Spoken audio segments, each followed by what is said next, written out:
دعوت اسلامی کیا کرتی ہے؟ دین کی خدمت ہی تو کر رہی ہے، اسی پہ تو خرچ ہو رہا ہے، اللہ کے دین کی خدمت ہو رہی ہے الحمدللہ. اور دعوت اسلامی کے تو اربوں روپیہ خرچہ ہے سالانہ، کم خرچہ بھی نہیں ہے. اللہ پاک پورا کرتا ہے، اپنی رحمت سے اپنے بندوں کے دلوں میں ڈالتا ہے، وہ دیتے ہیں. کام چل رہا ہے، کتنے جامعات المدینہ، مدارس المدینہ، اور کیا کیا کام چل رہا ہے. FGRF آقا کی دکھیاری امت کی کتنی خدمت کرتی ہے، انبلیویبل یہ خدمت ہے. یعنی کہ یہ اتنی جلدی اس نے ترقی کی ہے FGRF نے کہ میں سمجھتا ہوں عقل کام نہیں کرتی. ہم نے بہت لیٹ کر دیا یہ شروع کر کے، ایسا لگتا ہے. مکانات تک بنا کر دے رہی ہے.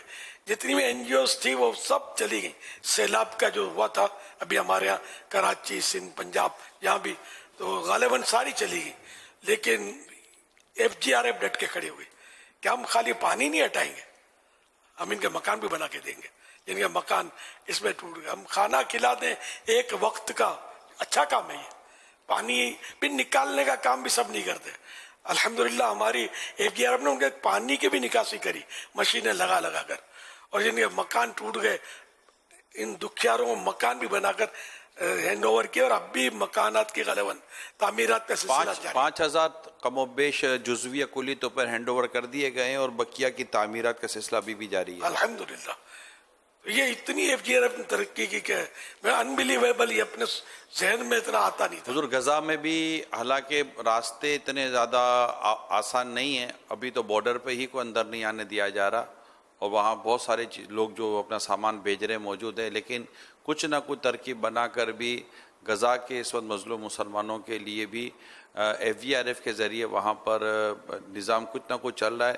اور روزانہ جو مدنی خبروں کو دیکھتے ہوں گے ان کو پتہ ہوگا کہ کم و بیش روز ہی مدنی خبروں میں آپ کو FGRF کی جو غزہ کی جو سروس ہے وہ بھی، اور جو ترکیہ میں جو شامی مسلمانوں کے لیے جو یتیم خانہ جو بنایا جا رہا ہے وہ بھی، اور جو ترکی میں جو زلزلہ آیا تھا اس میں جو کنٹینر جو ہاؤس ہیں، کنٹینر میں جو گھر بنائے گئے وہ بھی الحمدللہ اس کا سلسلہ اب تک جاری ہے. اور ابھی بھی وہاں بھی جو بیچارے جو مسلمان پریشان ہیں ان کے ساتھ بھی ابھی FGRF کے ہمارے عاشقان رسول اپنا کام ان کے ساتھ مل کر بھی ابھی بھی کر ہی رہے ہیں. امیر سنت نے بھی فرمایا بھی ہے کہ دعوت اسلامی کے ساتھ آپ کا تعاون، مالی تعاون بھی جاری ہونا چاہیے. آپ کے وقت کی بھی ضرورت ہے، آپ خود بھی آئیں، اپنا وقت دیں. بہت سارے دعوت اسلامی کے دینی کام ہیں، کئی شعبے جن میں آپ اپنی خدمت انجام دے سکتے ہیں. جو معتکفین ہیں وہ بھی روزانہ کچھ نہ کچھ ان کی بھی نالج میں آ ہی رہا ہوگا.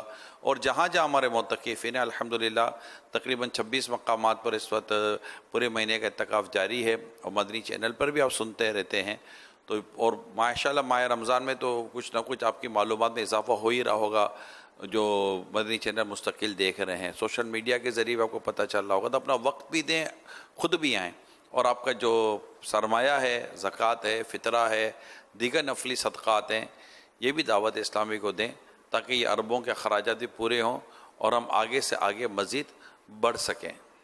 عالمی مدنی مرکز فیضان مدینہ کو تو ایئر کنڈیشنڈ کیا ہوا ہے، تو اس کی بھی ظاہر بجلی جو صرف ہوتی ہے، یعنی کہ لاکھوں لاکھ روپے بل آتا ہے مہینے کا، سمجھو. تو آخر یہ بھی تو پیمنٹ کرنا ہے نا. نہیں آپ نے کبھی زندگی میں اپنے گھر میں AC کو داخل ہوتے نہیں دیکھا ہوگا.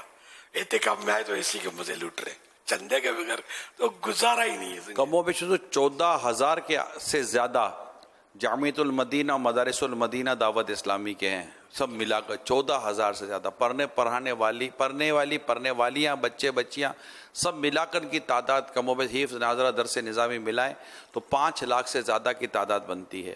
اور ان اداروں سے فارغ ہونے والوں کی تعداد بھی 5 لاکھ سے زیادہ ہو چکی ہے، حفظ، ناظرہ، درس نظامی اور سب ملا کر. اور دنیا بھر میں جیسے UK میں جائیں تو 104 مدنی مراکز. ان سب کو چلانے کے لیے UK میں بھی، امریکہ میں بھی، دیگر ممالک میں بھی الحمدللہ، ہمارے ملک میں بھی، دیگر ممالک میں بھی، ہانگ کانگ میں ہمارے 10-11 مدنی مراکز ہیں. میں گیا ہوں حضور ہانگ کانگ میں. میں نے وہ تمام ہمارے مدنی مراکز کا جب میں دورہ کیا تو وہاں کے عاشقان سے کہنے لگے اللہ دعوت اسلامی کا بھلا کرے، دعوت اسلامی والا نے ہم کو سکھی کر دیا ہے. اب یہ پردیس میں ہم کہاں، مطلب کہ نمازیں، پھر بڑی رات، تو یہ ماہ رمضان، تو ہمارے بچوں کا قرآن، تو یہ محفل میلاد، اب یہ ہم کہاں ڈھونڈنے جاتے. یہ دعوت اسلامی کو اللہ سلامت رکھے، یہ ہمارا سارا وہ نظام ہے. یہ ابھی ہمارے عقیل مدنی نیپال میں بیٹھے ہوئے ہیں. تو یہ ماشاءاللہ دنیا تو ظاہر جہاں جہاں بھی آپ دعوت اسلامی کو دیکھ رہے ہیں وہاں مسجد، ایک مسجد چلانے کے لیے بھی آپ کو چندہ کرنا پڑتا ہے، بغیر چندے کے آپ کی ایک مسجد بھی نہیں بنتی. تو جو دعوت اسلامی جن جن شہروں میں دینی کام کر رہی ہے، جن ممالک میں کر رہی ہے، اور جس لیول پر کر رہی ہے، اور جہاں جہاں بھی کام ابھی کرنا باقی ہے، وہ تو بہت باقی ہے، تو سب کے وائے کچھ نہیں ہے. تو اس کے لیے ظاہر ہے کہ ٹھیک ٹھاک دعوت اسلامی کو ڈونیشن کی ضرورت ہے. تو آپ اپنا دل بڑا رکھیں، تھوڑا جیب بھی بڑا کریں، ہاتھ بھی بڑا کریں، اور بڑھا کر دعوت اسلامی کو اپنا ڈونیشن دیجیے.